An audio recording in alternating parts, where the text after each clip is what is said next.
near a bottle of Cabernet. Wanna stay home, not even drink. Wanna get out of my own head. Wanna lay down, overthink. I wanna cry every tear I got. Put on a dress, be a stranger's dream. Lock up this heart of mine, wanna wear it on my sleeve. I kinda wanna hate you, but I wanna love. আজকের ভিডিওটা আমি সুন্দর একটা ছবি আঁকা দিয়ে শুরু করলাম। আর এই ছবি আঁকাটা আমি তোমাদের জন্য টিউটোরিয়াল দেওয়ার চেষ্টা করেছি।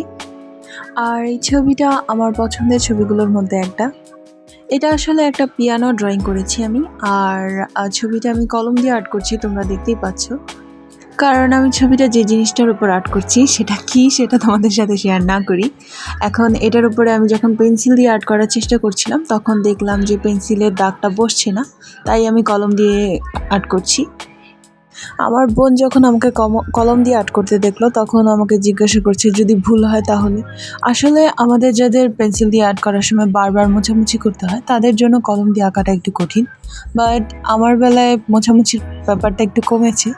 আর আমি এমনিতে কলম দিয়ে আঁকার অভ্যেস আমার আছে, তাই আমার তেমন একটা সমস্যা হয়নি। তবে তোমরা যদি কলম দিয়ে আর্ট করতে চাও তাহলে আমি বলবো আগে কলম দিয়ে আঁকাটা প্র্যাকটিস করে নাও, তারপরে কোনো একটা জায়গায় সুন্দর করে ছবি আর্ট করবে। তারপর কলম দিয়ে পুরোটা স্কেচ করার পর এখন তোমরা দেখতেই পাচ্ছ আমি কিন্তু মার্কার দিয়ে এটাকে কালার করছি সুন্দর করে। আর এটা পুরোপুরি হয়ে যাওয়ার পর আমার কাছে এই ছবিটা অনেক বেশি ভালো লেগেছে। তোমাদের কাছে কেমন লেগেছে অবশ্যই তোমরা আমাকে কমেন্টের মাধ্যমে জানাবে। এমনিতে পিয়ানো আর্ট করা কিন্তু খুবই সহজ, আর আমার মতে তোমরা একটু চেষ্টা করলেই পারবে। এখানে আমি যদি অ্যাক্রিলিক কালার দিয়ে রং করতে পারতাম তাহলে কালারটা দেখতে আরও বেশি সুন্দর লাগতো, বাট আমি অ্যালকোহল মার্কার দিয়ে রং করেছি। তারপর রং করা শেষে আমি কিন্তু কলম দিয়ে আউটলাইন এঁকে দিয়েছি। আর যেই জায়গাগুলোতে ছায়া হবে সেখানে আমি এভাবে আঙুল দিয়ে কলমের কালিটাকে এভাবে ছড়িয়ে দিয়েছি। তো তোমাদের কাছে যাদের কাছে কালার আছে তারা তো সুন্দর করে রং করতে পারবে, আর যাদের কাছে কালার নেই তারা আমার মতন এইভাবে আঙুল দিয়ে রং ছড়িয়ে দিতে পারো, সুন্দর লাগবে দেখতে। তো এই তো আমার আঁকা কমপ্লিট। এবার তোমাদের কাছে কেমন লেগেছে অবশ্যই আমাকে কমেন্টসের মাধ্যমে জানিয়ে দিবে।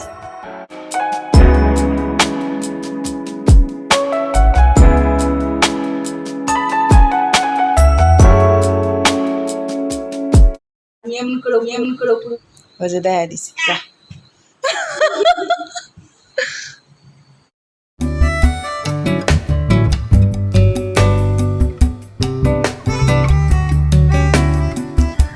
তো তারপর এটা হচ্ছে রাতের বেলায় আমরা দুই বোন কাগজ দিয়ে অরিগেমি করে বাটারফ্লাই বানিয়েছিলাম, আর সেগুলোকে দেয়ালে এভাবে সুন্দর করে সাজিয়ে লাগিয়েছি। আর কাগজ দিয়ে কিভাবে প্রজাপতি বানাতে হয় অরিগেমি করে সেটা আমার জানা মতে অলরেডি তোমরা ইউটিউবে অনেক ভিডিও দেখে থাকবে, তাই আমি আর কোনো টিউটোরিয়াল ভিডিও দেইনি। আসলে আমাদের ঘরে দেয়ালটা এখনও রং করা হয়নি, তাই দেয়ালটা দেখতে এমন লাগছে। বাট আমি যখন এই কাগজগুলো সুন্দর করে মানে কাগজের প্রজাপতিগুলো সুন্দর করে লাগিয়েছিলাম তখন কিন্তু দেয়ালটা দেখতে মোটামুটি ভালোই লাগছিল। এভাবে মাঝে মাঝে কাগজ দিয়ে সুন্দর সুন্দর জিনিস বানিয়ে ঘর সাজাতে কিন্তু খুবই ভালো লাগে।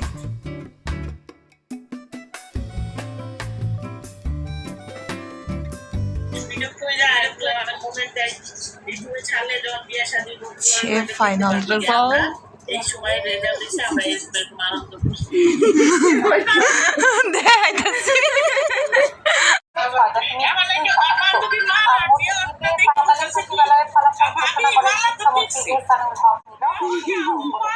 এটা হচ্ছে তার পরের দিন, বলতে পারো এটা আমার লাইফের সব থেকে খুশির আনন্দের একটা দিন।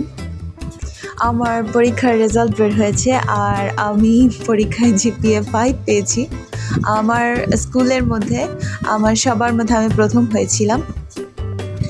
তো ওই টাইমে যখন আমি ভিডিও কলে আমার ফুপির সাথে কথা বলছিলাম, আমার ফুপি বলছিল বেশি করে ভিডিও করে রাখো, এগুলো একটা স্মৃতি হিসেবে থাকবে, বিয়ে শাদী হলে ছেলে মেয়ে হলে ওরা দেখবে।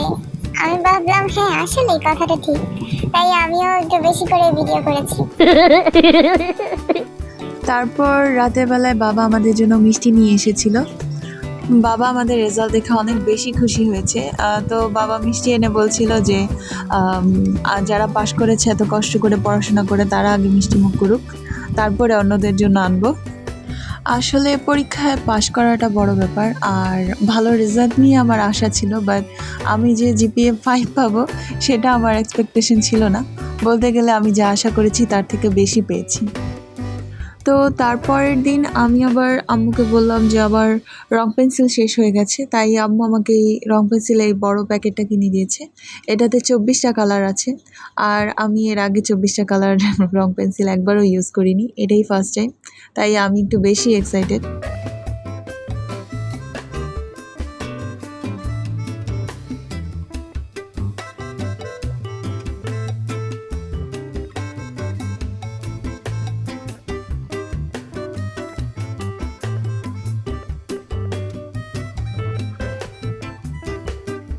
তারপর আমার কিন্তু ছবি আঁকার খাতাও শেষ হয়ে গিয়েছিল, তাই আমার বাবা আবার এই খাতাগুলো আমাকে এনে দিয়েছে। এই খাতাগুলো কিন্তু মোটেও ছবি আঁকার জন্য পারফেক্ট না, বাট আমি যেভাবেই আঁকি, আমি যেখানেই আঁকবো আমার ছবি সুন্দরই হবে, তাই আমার এগুলো পেয়েই আমি অনেক খুশি। আমার মতন তোমরাও যারা আছো, যারা ছবি আঁকতে পছন্দ করো কিন্তু ছবি আঁকার প্রয়োজনীয় জিনিসপত্রগুলো তোমাদের হাতের কাছে নেই বা তোমরা পাচ্ছ না, তোমরা তোমাদের কাছে যেটাই আছে সেটাতেই জাস্ট চেষ্টা করে দেখো।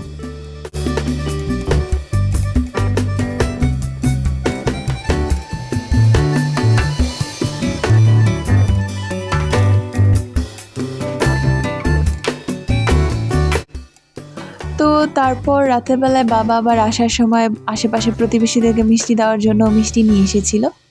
তারপর আম্মু আমাদের এখানে আশেপাশে প্রতিবেশী সবাইকে মিষ্টি দিয়েছে। তবে এই পুরো আনন্দের মাঝে যদি আমি সবথেকে বেশি কোনো কিছু মিস করে থাকি সেটা হচ্ছে আমার আপনজনদের। আমার বাবা মা তো সবসময়ই আমার পাশে থাকে আর সবসময় আমার পাশে থাকবে ইনশাল্লাহ। আর আমি আমার আপনজনদেরকে, আমার আত্মীয়-স্বজন, আমার ফুপি, ফুফাতো ভাই বোন, মামা মামি, নানা নানি ওদের সবাইকে মিস করেছি। কারণ আমরা যে এলাকায় থাকি সেখানে আমাদের আত্মীয় বলতে কেউই থাকে না, সবাই অনেক দূরে দূরে থাকে। আর এই মিষ্টি দেওয়ার সময় শুধুমাত্র প্রতিবেশীদেরকে দেওয়া হয়েছে, আত্মীয় স্বজনদেরকে দেওয়া হয়নি বললেই চলে। যে কোনো খুশির ব্যাপার হলে আত্মীয় স্বজন সবাই একসাথে থাকলে অনেক বেশি ভালো লাগে, একা একা কখনোই খুশি সেলিব্রেট করা যায় না। তো এখন আর কি করার, থাকি তো সবার থেকে দূরে।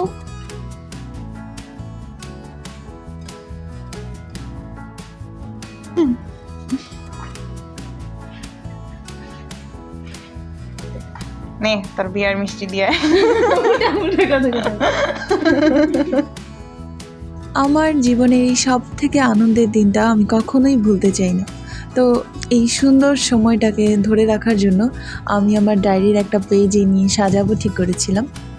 এমনিতে আমি জার্নালে কখনোই স্টিকার ব্যবহার করি না, সবসময় আমি ছবি এঁকে স্টিকারের মতন বানিয়ে তারপরে সেগুলো কেটে কেটে ডায়েরির মধ্যে সাজাই। আর আজকেও আমি সেটাই করেছি। আমার সুন্দর স্মৃতিটাকে তুলে ধরার জন্য আমি কতগুলো ছবি এঁকেছি, সুন্দর সুন্দর ছোট ছোট স্টিকারের মতন করে এঁকেছি। তারপর সেগুলো আমার ডায়েরিতে সুন্দর করে সাজিয়ে আমার স্মৃতিগুলো লিখে সুন্দর করে একটা জার্নাল পেজ বানিয়েছি। এই ডায়েরিটা কিন্তু একটা সাধারণ পেজ ছিল, সেটাকে আমি এভাবে সুন্দর করে কাগজ লাগিয়ে সাজিয়ে ডায়েরি বানিয়েছি।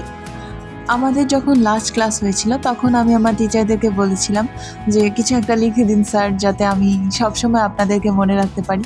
তারপর আমার টিচার আমাকে আমার ডায়েরির মধ্যে এগুলো লিখে দিয়েছিল। আর এখন আমি বসে বসে এই ডায়েরিটার মধ্যে আমার 10 তারিখে রেজাল্ট পাওয়ার দিনটাকে স্মরণীয় করে রাখার জন্য আমি এভাবে সাজাচ্ছি।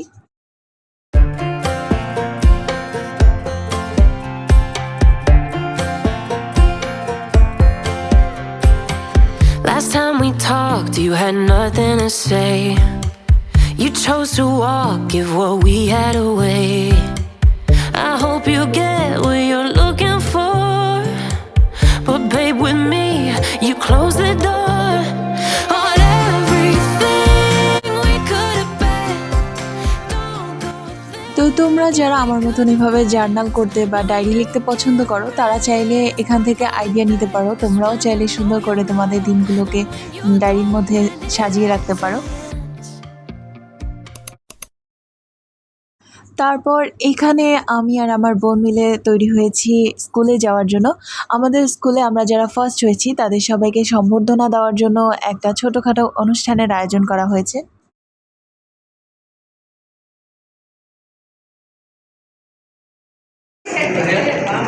Thank you. আমার দাদা কক্সবাজার দিচ্ছে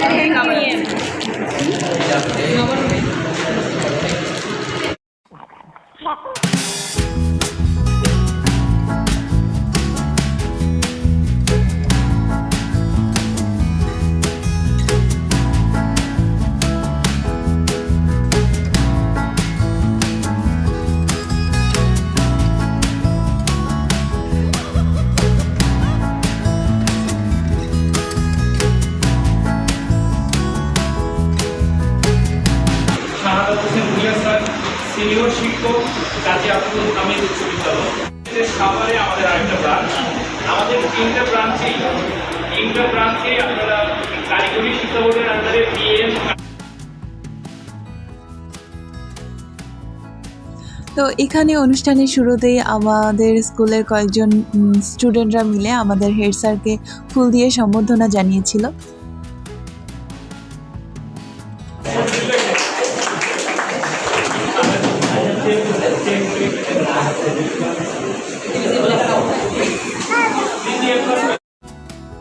তো এখানে ক্লাসে সবার প্রথম হওয়ার জন্য আমাকে প্রথমে ক্রেজ দেওয়ার জন্য ডাকা হয়েছে, তারপর আমার বোন সেকেন্ড হয়েছে, তাই আমার পরে আমার বোনকে ডাকা হয়েছে।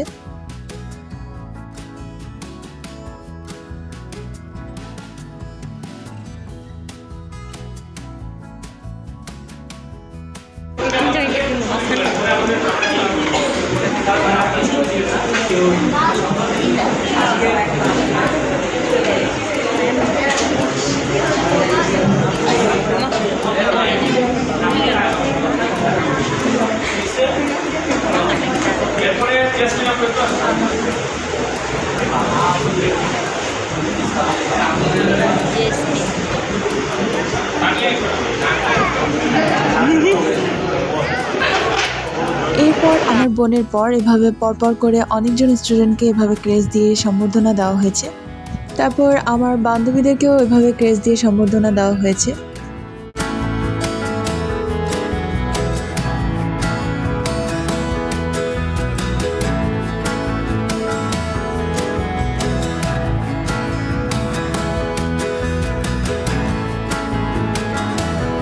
তো ওই দিন আমরা সব বান্ধবীরা মিলে অনেক মজা করেছিলাম।